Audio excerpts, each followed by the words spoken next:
Herman Webster Mudgett, later known as H. Holmes, was born in New Hampshire in 1861. He would become one of the most infamous figures in American crime. Holmes emerged during a time of rapid change and urbanization. He is most closely associated with Chicago and the 1893 World's Columbian Exposition. While the fair celebrated progress, Holmes's actions cast a sinister shadow. He became notorious for his elaborate schemes and the building known as the Murder Castle. Holmes's crimes exploited the anonymity of the growing city. His case captivated the nation, fueled by sensationalist journalism. Newspapers blurred fact and fiction, shaping Holmes's dark legend. Understanding Holmes requires separating myth from reality. His story reflects the anxieties of his era. We will examine the facts of his case and the reality behind the lurid tales. This is a journey into a disturbing chapter of American history. Our goal to present a clear, factual narrative. Holmes's legacy continues to fascinate and disturb. We seek to understand, not sensationalize, the events that transpired. H. Holmes is often called America's first serial killer, but this label is debated.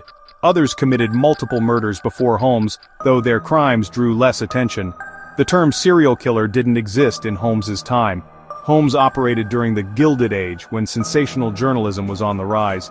His alleged crimes provided perfect material for newspapers eager for shocking stories.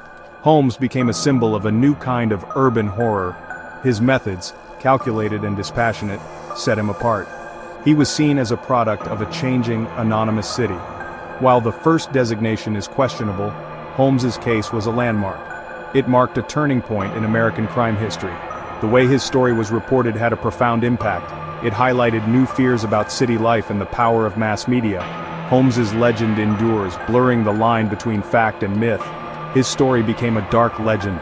The fascination with Holmes reveals as much about society as it does about the man himself. He remains a symbol of urban fear and media influence. The legend of Holmes would endure for generations. Holmes arrived in Chicago in 1886, settling in Englewood. He took over a drugstore and soon began constructing a large, three-story building across the street.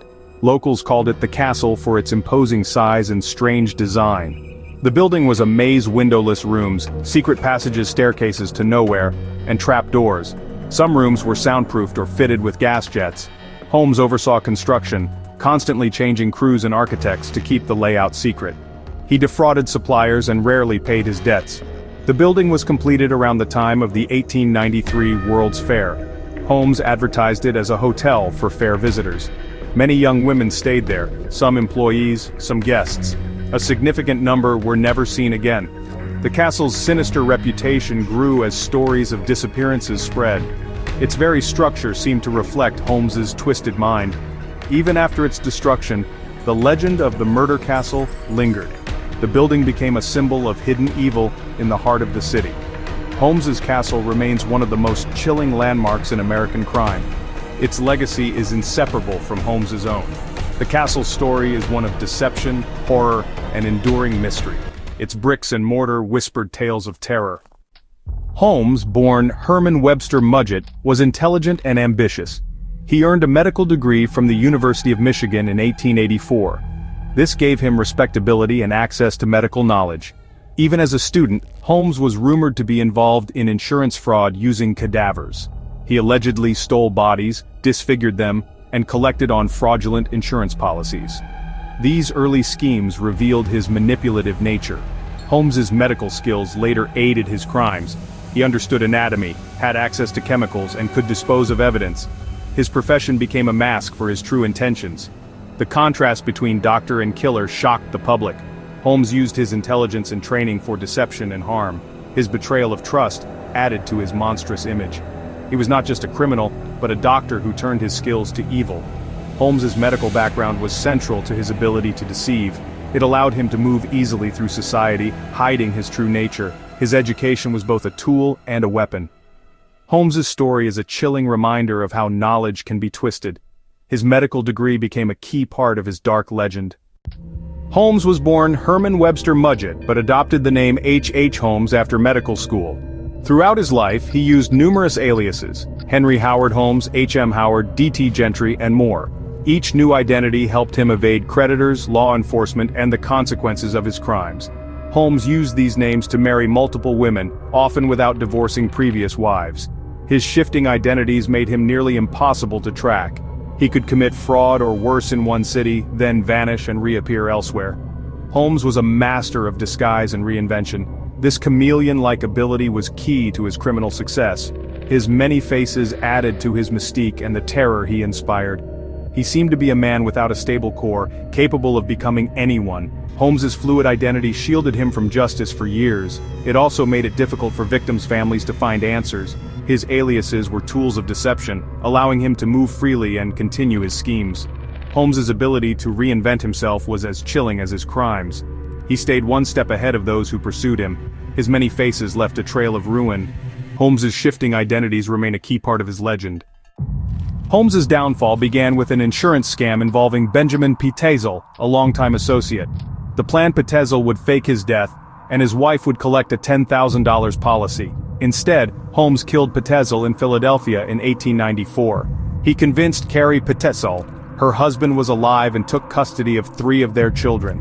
Holmes claimed he'd reunite them with their father, a cruel deception. The insurance company grew suspicious and hired the Pinkerton Detective Agency.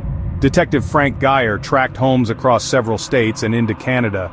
Geyer's investigation led to a horrifying discovery: the bodies of Alice and Nellie Pitezel in Toronto and young Howard in Indiana. The murders shocked the nation and turned public sentiment against Holmes. The insurance fraud unraveled, exposing Holmes as a far more dangerous criminal. Geyer's relentless pursuit brought Holmes's crimes to light. The case became a national sensation. Holmes's calculated cruelty was revealed in full. The Pitezel case marked the beginning of the end for Holmes. His web of lies was finally collapsing. The nation demanded justice. Holmes was arrested in Boston in November 1894, initially for horse theft. Authorities soon linked him to the Pitezel murders. Extradited to Philadelphia, Holmes stood trial for Benjamin Pitezel's murder in October 1895. The trial was a media sensation, with newspapers reporting every detail. Holmes, ever confident, acted as his own attorney for much of the trial. He tried to charm the jury and manipulate public opinion. The prosecution presented strong evidence, including testimony from Carrie Pitezel and Detective Geyer. Holmes changed his story repeatedly, undermining his credibility. The jury was not swayed by his theatrics. After a brief deliberation, they found Holmes guilty. He was sentenced to death by hanging. Reports suggested Holmes's composure finally broke at the verdict. Justice had caught up with the master manipulator. The trial closed a chapter on one of America's most notorious criminals. Holmes's downfall was as dramatic as his crimes. The nation watched as the legend of Holmes began to unravel. After his conviction, Holmes awaited execution at Moyamensing Prison in Philadelphia. He wrote memoirs and gave conflicting confessions, sometimes admitting to dozens of murders, then recanting. Holmes's stories were often contradictory and unreliable. On May 7, 1896, Holmes was hanged. Witnesses described him as calm, making a final statement denying Pitezel's murder. Holmes requested his coffin and grave be filled with cement, fueling speculation about his motives. Some believed he feared grave robbers, others thought it was a final act of control. His wishes were carried out. Holmes's death ended his ability to harm, but his legend grew. The murder castle burned down in 1895, its destruction as mysterious as its history. The site remained a point of dark fascination. Holmes's story was already taking root in American folklore. The end of Holmes's life did not end his story. His crimes and the myths surrounding them would be retold for generations. Holmes's execution closed a dark chapter, but the fascination endured. The legend of H.H. Holmes was just beginning. Holmes is remembered as one of America's most notorious criminals. His story has inspired countless books, films, and documentaries. Popular portrayals often sensationalize his crimes, blurring fact and fiction. The true number of his victims remains unknown. Estimates range from a few to hundreds. The murder castle's reputation may be exaggerated, but its horror is real. Holmes became a prototype for the modern con artist and serial killer. His methods exploited the vulnerabilities of a rapidly changing society. Holmes's crimes highlighted the dangers of urban anonymity.